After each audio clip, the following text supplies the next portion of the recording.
Neka ih malo neka bude za meni. Neka ih malo neka bude. Nemoj prljati Milena nogama.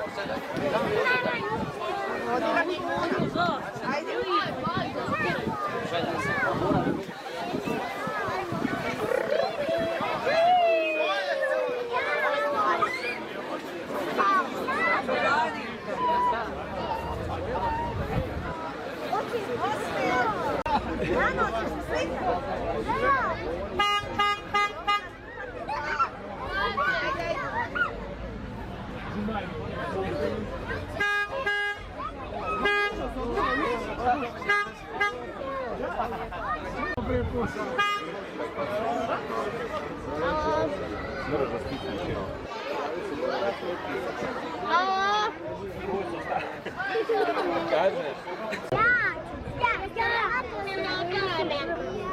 Uhvatit ćemo.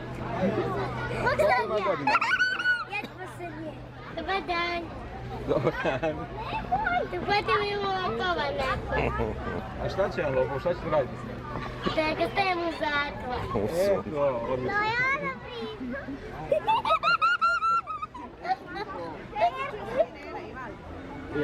Ne. Svaka buća.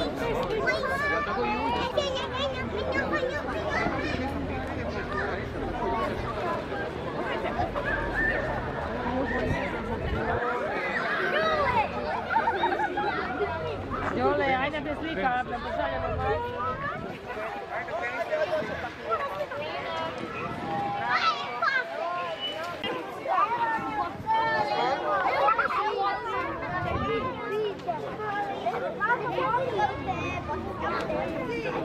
Evo ćemo neke druge